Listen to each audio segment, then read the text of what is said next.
The top 10 most evil killer kids. 1. Mary Bell. Mary Bell was a little girl who came from a very bad home. Her mother was an alcoholic and her father was mostly absent. She was abused and neglected for most of her life. When she was 11 years old, she strangled a little boy named Martin Brown to death and left his body on a patch of wasteland. Not long afterwards, she broke into a school with her friend Norma, and the two girls left anonymous notes with bizarre messages like, "I murder so that I may come back," and "We murder. Watch out. There are murders about. We murdered Martin Brown." A few months later, Mary strangled another little boy to death. Norma was probably involved as well. They carved the letter M on his stomach. Mary turned up at the boy's house and asked his mother if she could see him in his coffin, and started laughing at his funeral. The police grew suspicious and arrested the two girls. Mary wouldn't admit to anything, but Norma told the police what she knew. The two girls were tried for murder. Mary Bell was found guilty and went to prison.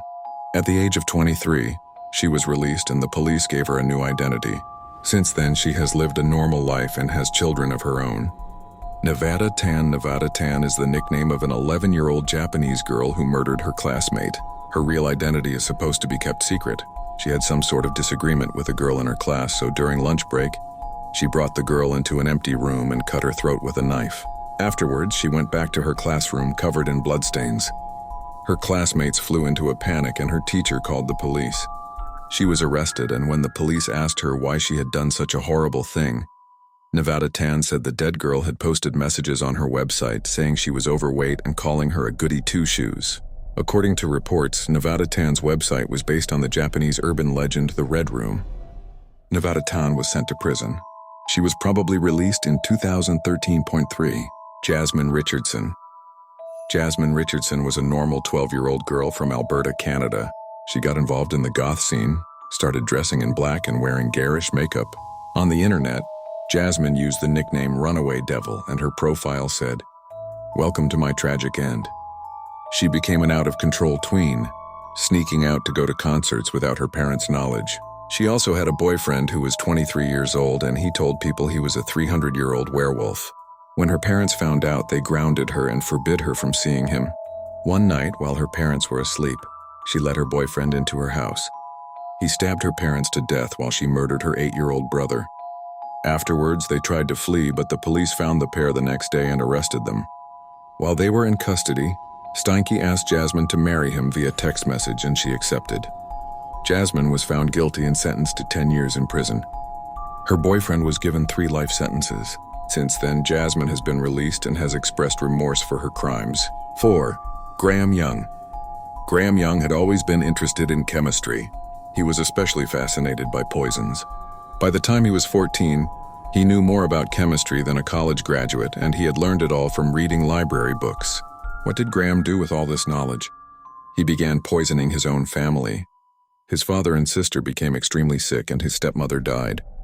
A teacher searched his locker and, after finding a bottle of poison and various writings about killing people, called the police. Graham was sent to a maximum security mental hospital, but even that wasn't enough to stop him. He began poisoning the staff and his fellow inmates. At the age of 23, the doctor said he was cured and released him.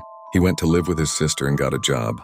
Did Graham turn his life around and become a productive member of society? Of course not. He began poisoning his co-workers. Eventually, he was caught and sent back to prison, where he died of a heart attack. The newspapers gave him the nickname, the Teacup Poisoner. There is a great movie about him called The Young Poisoner's Handbook. 5. And Daniel Petrie. This happened in Brazil. Daniel Petrie was 16 years old and his friend Gabriel Kuhn was 12. The boys were both fans of an online role-playing game called Tibia. Gabriel wanted to progress in his game, but he was short on game money, so he asked his buddy Daniel Petrie if he could borrow 20,000 Tibia money from his account. Daniel transferred the requested funds to Gabriel's account, but said he wanted it back later. This is where the story becomes pretty messed up. Gabriel refused to pay him back, and Daniel got very upset. He went to his friend's house and ended up strangling him to death. Daniel wanted to cover up the crime and decided to hide the body in the attic. However, it was too heavy to lift, so he fetched a saw and cut the boy's body in 2. This proved to be very messy, and it was still too heavy to lift. He didn't have time to clean up, so Daniel just left.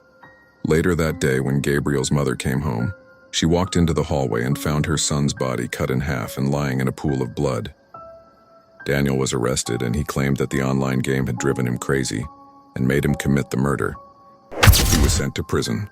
Robert Thompson and John Venables were 10 years old. One morning, they both ditched school and went to a shopping center. They wanted to cause trouble, so they kidnapped a little boy named James Bulger. They brought him to a deserted area where they threw bricks at him and beat him repeatedly with a metal bar. They left his body on a train tracks. When the little boy's body was found, it had been run over by a train and cut in half. The community was outraged and the police started a nationwide search for his murderers. The boys had been captured on CCTV kidnapping Jamie, and the police eventually tracked them down and arrested them. Under questioning, the boys tried to lie, but eventually they confessed to their crime. They were tried as adults and sentenced to life in prison. As of today, one of them has been released and the other is still in prison. 7. Brenda Spencer. Brenda Spencer had always been a bit of a misfit. She was small, thin, unattractive, and had a lot of discipline problems. She lived across the road from her school. One Monday morning, she took a gun and started shooting at the children who were standing outside the school. She injured 8 children and killed 2 adults who were trying to help them. She barricaded herself in her house and told police she was going to come out shooting. When journalists asked her why she had committed the crime, she replied, "I don't like Mondays." Eventually, Brenda Spencer gave up and was arrested by police. She was sent to prison and will probably never be released. Afterwards, Bob Geldof wrote a hit song about her called "I Don't Like Mondays." And nobody's gonna go to school today, she's going to make them stay at home. And Daddy doesn't understand it, he always said she was as good as gold. And he can see no reasons, 'cause there are no reasons. What reason do you need to be shown? Tell me why. I don't like Mondays, tell me why. I don't like Mondays, tell me why. I don't like Mondays. I want to shoot the whole day down. Joshua Phillips. Joshua Phillips seemed like a normal 14-year-old boy. One day he was playing with an 8-year-old girl named Maddie who lived on his street. For some reason, he beat her with his baseball bat, dragged her up to his bedroom and stabbed her to death. Then he stuffed her body under his bed. The police combed the area looking for the missing girl. Neighbors helped in the search. Joshua even pretended to search for her. The search ended when his mother was cleaning his room one morning. She noticed something under his bed. When she pulled it out, she realized it was Maddie's dead body. His mother immediately called the police and Josh was arrested. He was tried as an adult and sentenced to life in prison. There are no plans to ever release him.